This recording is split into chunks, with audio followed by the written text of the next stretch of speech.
Welcome to At the Table, a podcast from Quest Fellowship Church.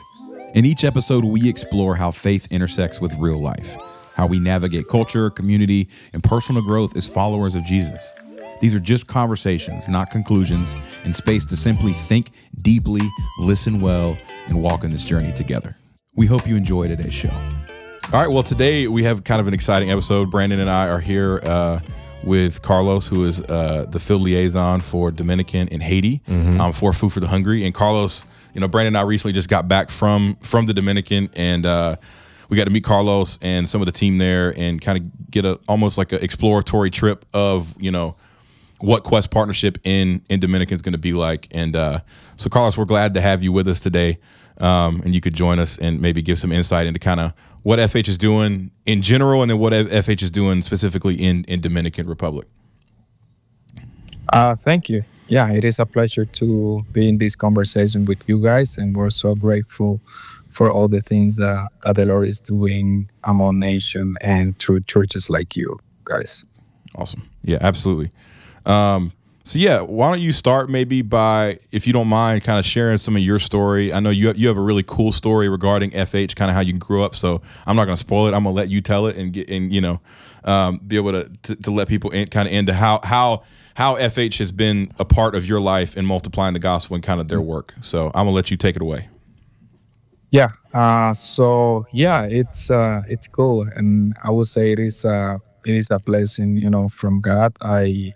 I knew about Food for the Hungry being a child, actually, in the community where I grew up.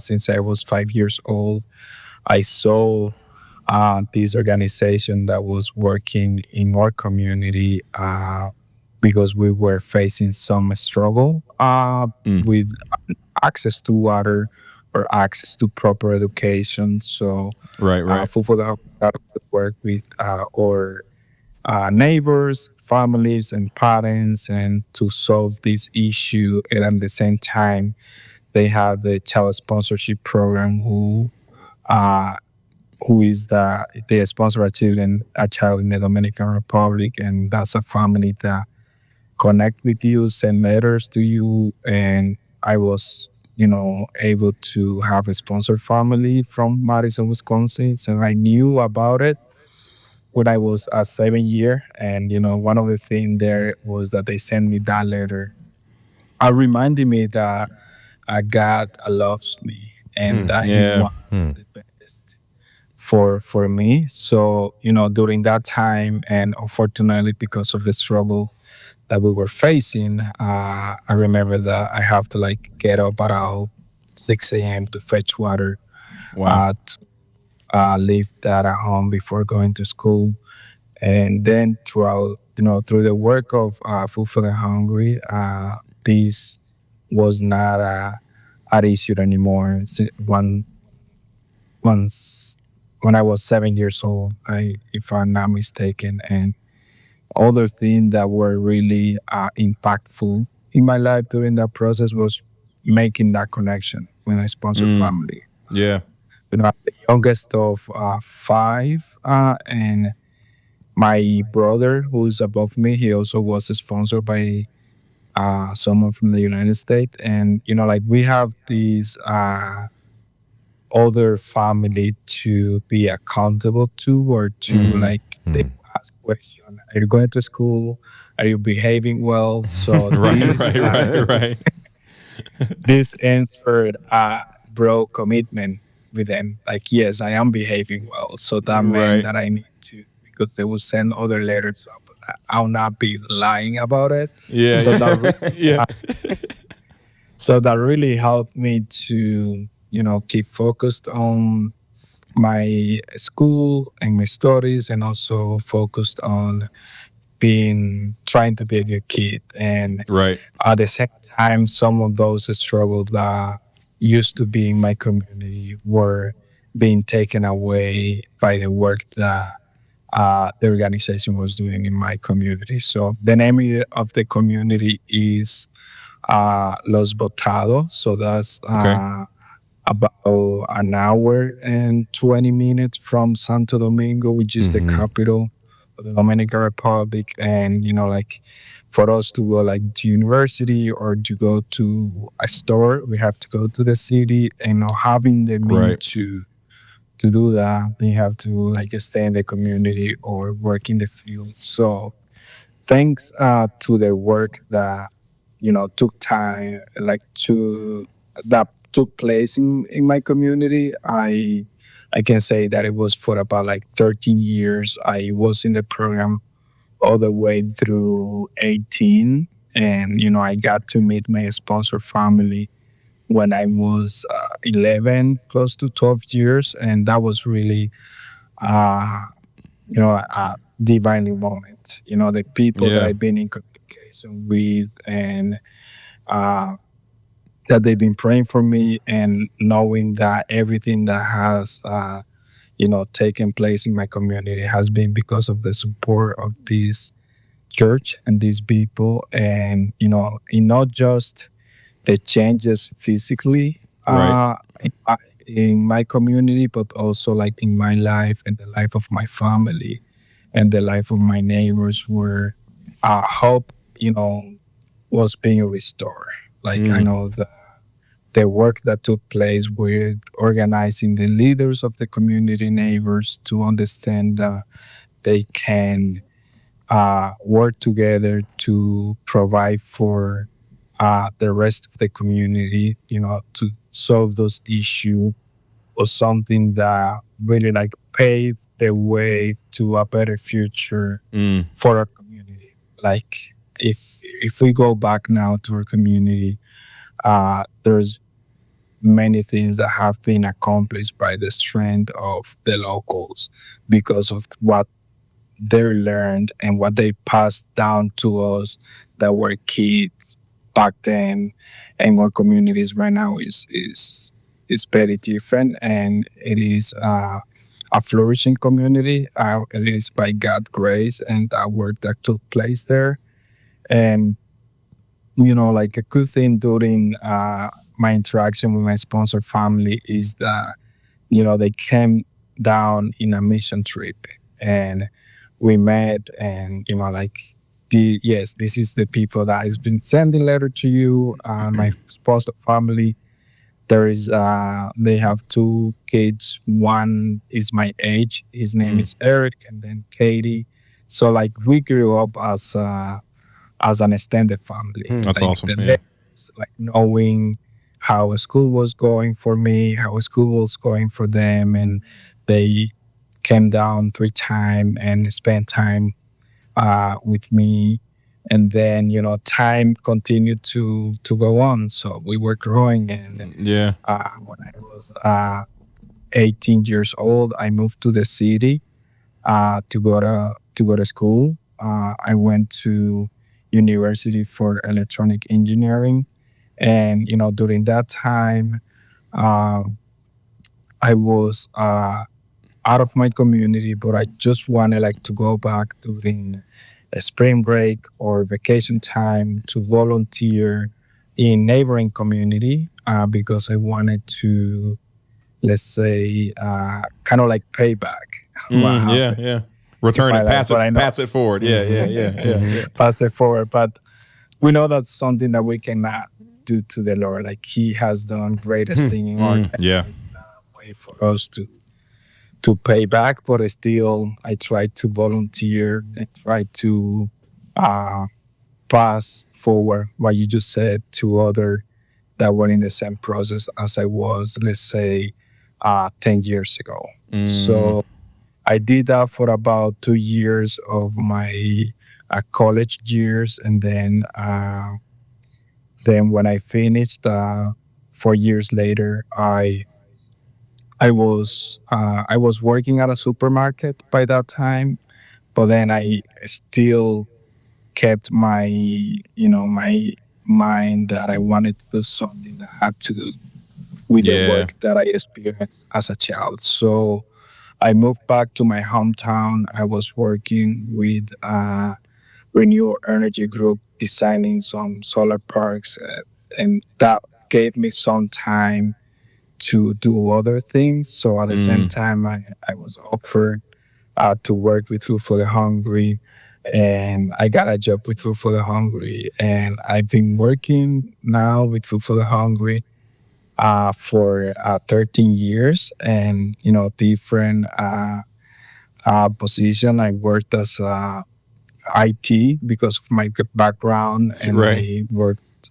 as a program manager because of my background as well. And at the same time, later on, let's say I've been working as field liaison, which is helping partners to connect with communities that they partner with in the Dominican Republic and Haiti, and also assisting other countries in Latin America. So it's been a journey of like seeing firsthand. Unfortunately, let's use the word of the struggle that I faced Yeah, absolutely. growing up. But it's also been a blessing to see how if many people work together towards bringing solution to those struggles, things can happen. So I saw that in my life as a child, and growing up, I saw how people gather together to work for the same cause.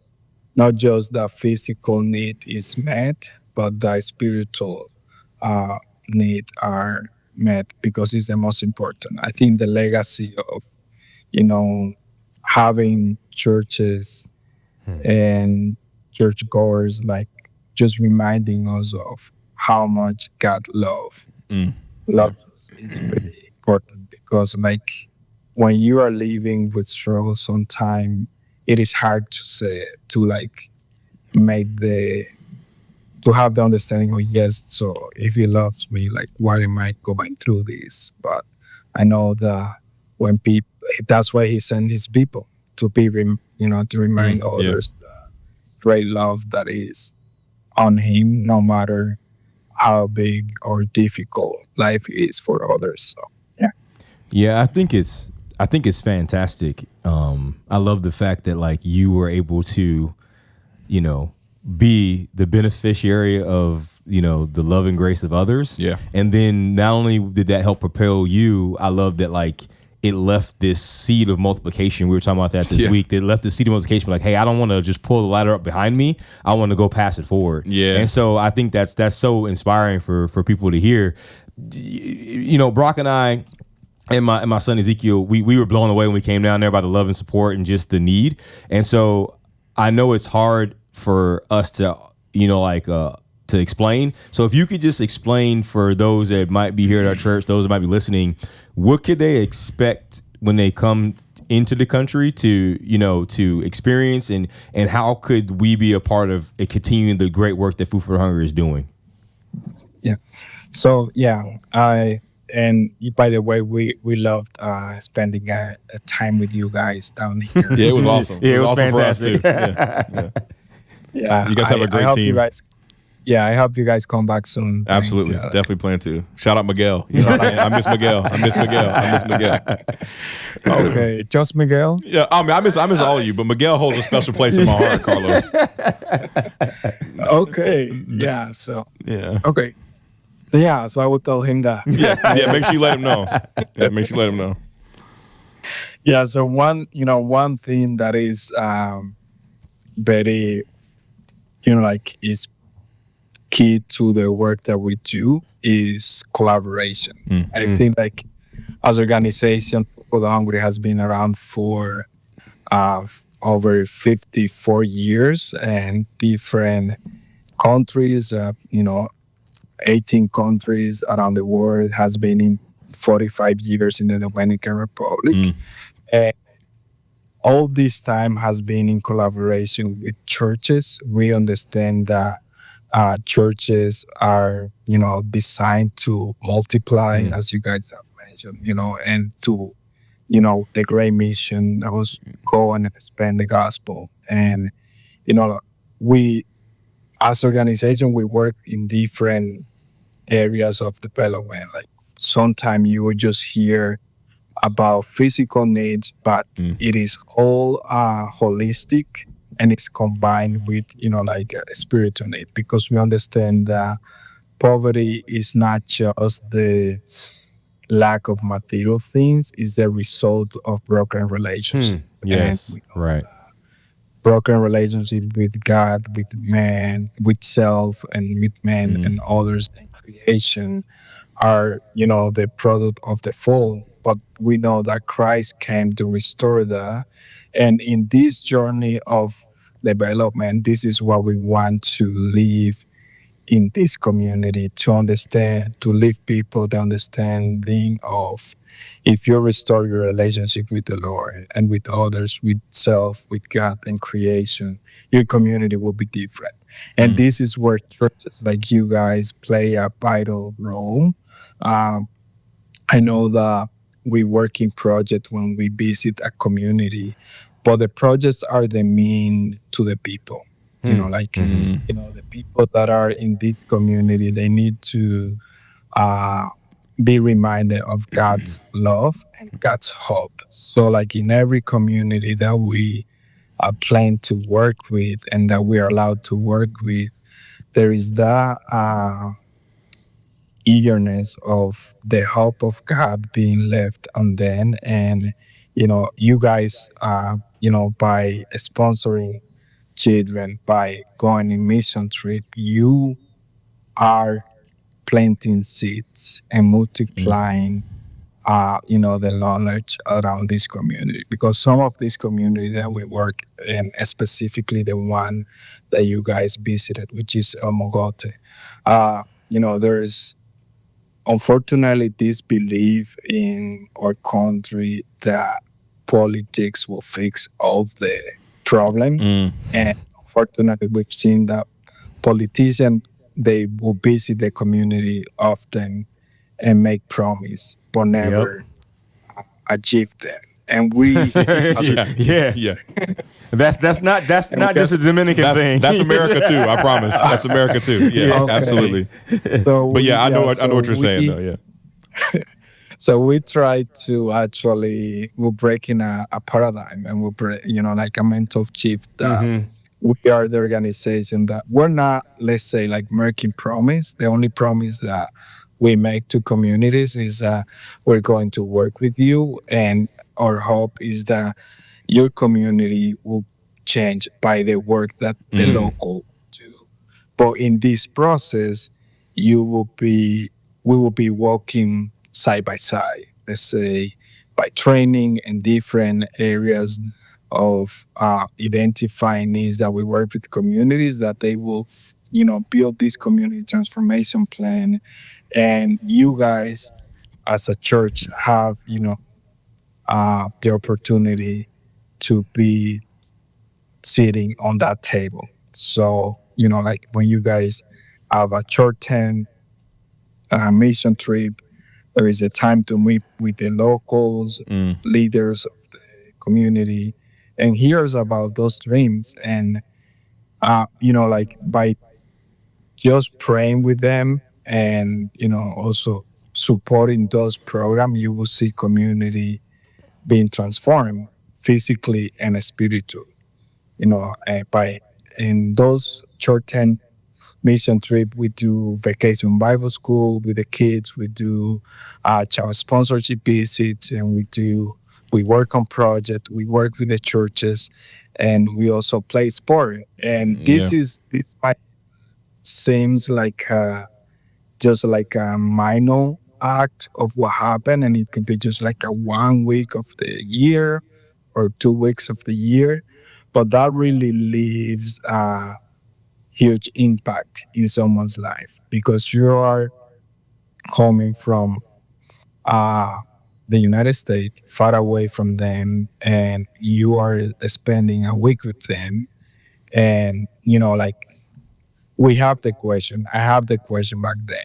And I know this community has the question of why are you guys spending time with them? Right, Why right, do right. you guys want to you want this community to flourish? And the answer is simple. It's because God is sending you guys to uh, to be in this community and being reminding them of the greatness of God. And that is really a powerful message because of it is in action. You're being hands of faith by spending time with them, and that's really changed their perspective about the gospel. It's not like we are evangelizing by saying yes, we do say God loves you and God wants the Right. best for you. By showing up, it really leaves a message of transformation.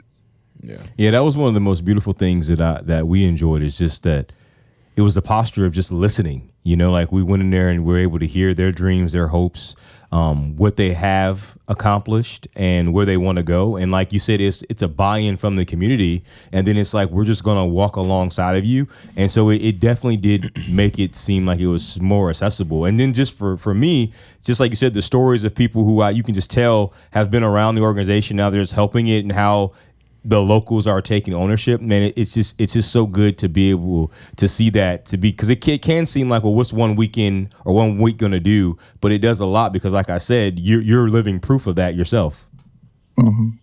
Yeah, yeah, thanks. Yeah, it is amazing. And like I can tell you of many stories from different communities where the revival that takes place by these partnerships is like, like I would say, like, honestly, we don't want any community to live in a hopeless condition, Right. but we're grateful that we're given the opportunity to participate in God's plan of restoring hope to this community. And as you mentioned, Brandon, by listening to them, it is reaffirming that they have a plan, that they are capable of bringing their community to light and to flourishment. So that's why it is, for us, even though like we've been working on the organization maybe for a long time and seeing different communities, is a reminder, like, every day. Like, it's not like something that we uh, are like planning, yes, we're gonna see this. It can be a new Right. thing every day because of God's work, and He does it in an amazing way, in different ways every time. Well, the thing that was like that stuck out to me, honestly, was, yeah, it was listening, but it was like, I think when you take the time to actually, yeah, hear people, spend time with them doing what they love to do. Like I saw how they lit up the minute we were interested in baseball, and the minute that you would like, I mean, like, especially in El Mogote, they were so, you could there's a sense of like pride, like in a good way, around the sport, and the, there was men that have obviously grown up in that community that are now like coaching these other young boys to become baseball players, and the energy they put into it. But you could tell it was so much more than just baseball, though. Yeah. And that was what got me, was like, yeah, it was baseball and it was fun, and sports are fun, but it's more than that. But it's so much more to that, and it's like there's hope. Baseball provides hope, right? Because like El Mogote, they talked about, like, they have players that literally went to play professional baseball in the MLB. 3 players from that community. That's crazy. And that's amazing. It is like, amazing. And I know you mentioned, Carlos, like they had recently gotten the road paved, and like how that brings hope, right? Because it's like, okay, wait, now we can get in and out easier. Like, and I think, for us, is like, as a church here in America, obviously we can't be there. Like, you guys, you like your FH's team there, that's boots on the ground. That's 365. That's the daily, Yep. right? And we want to support you guys any way we can. And yeah, we may be able to come for a week at a time. And yeah, we're not gonna solve every problem the every trip, But I think it does prove. I mean, I know what it feels like if I have a friend that lives far away and they're willing to travel to see me. Like, that just makes you feel good. Yeah. And that's what it is. That's what it is. We're friends that are far away, that I love you enough, I'm going to get on a plane, leave my own family to come see you. That's because true. you're also my family. That's right. And I think like that speaks volumes. Yeah. And as we wrap up and get close to people who are watching and listening, and hopefully everybody will go and watch this podcast, because like I said, we're new to the Dominican, and we're, like I said, planning some different trips. What would you just say to anybody who is thinking about coming or want to know about El Mogote or know about this community, what would you say? Like, what's your 5-minute elevator pitch to get them on the plane to get down to El Mogote and to get involved? Yeah. I would say don't miss out. It is a great opportunity. I would say like there is one thing that we haven't talked about, and it's about the food. And the food is fantastic. Carlos, I've told everybody about the food, man. I ain't gonna lie to you. Yeah. So you go there, you enjoy living in community with the people of El Mogote, with the 10 people from your congregation that you maybe don't have the time to spend with. So like down during a week, it can go fast, it can go slow, but it is going to be a transformational time because you are being the hands and feet of God, and you are actually being a tool for restoring hope in this community. And what's some? So don't miss out. Yeah, definitely don't miss out. And what's something that from the community that we can be praying for? That what's like? I know that we heard some of their dreams and visions, but just for those listening, what can we be praying for specifically for El Mogote? Yeah, so pray for the actually baseball field is one thing that they mentioned, which we're grateful that the government is, putting their eye, like the local government is actually wanting to improve that. So they have done some fine work to improve that, and that is also a byproduct of the leadership empowerment from that community. So pray for that. Pray for health in elders in the community. That's what they ask us to pray for. And they have a different list of projects that they want to achieve in their community. So please pray for that. They want to extend water to a different sector of the community. And there is an area that doesn't have like running water. So we are trying to work with them to finish this. So pray that is accomplished. Absolutely. It's funny, man. I like, just to kind of put a bow on it. I think you grow. I mean, like I said, we've been talking about multiplication, but you being an FH sponsor kid, growing up and seeing the results of that, I think is like such a powerful. And then it was that impactful for you enough to then want to be a part of it yourself. Like, I just think that's beautiful, and that's what the gospel does. And yeah, there was a lot of physical needs met, but ultimately, like, that's what the gospel should do. You should experience this beautiful, good news, this good thing. You should experience the transformation. And then you're like, okay, now I got to be a part of getting this to other people. I have to. Like that is the response. And I think that's beautiful. So I appreciate you sharing that. For real. And Carlos, where did you meet your wife? I actually met her out for Hungry. Jesus brought you everything. Jesus brought you everything. He brought it all. He did it all. Exactly. Look at that. That's full. Man. That's full multiplication. That's full blown multiplication. That's awesome. It is. Yeah. It is. Yeah. I mean, it's amazing. I'm excited to go back. I told Brandon, I'm like, it's funny. I'll tell you this real quick, and we may cut this out the podcast. We'll see. But man, we left that Wednesday, right? Yes. Dude, we did not get home until 24 hours later. I kind of heard that because of flight delays. I mean, it was insane. Yeah. But it's funny. I got sick afterwards. Yep. We've had all kinds of stuff going on. Yep. But I'm like, man, I want to go back. So I want to go back. Like, yeah. And that is the thing. That's how good it was. That's how good it was. Yeah.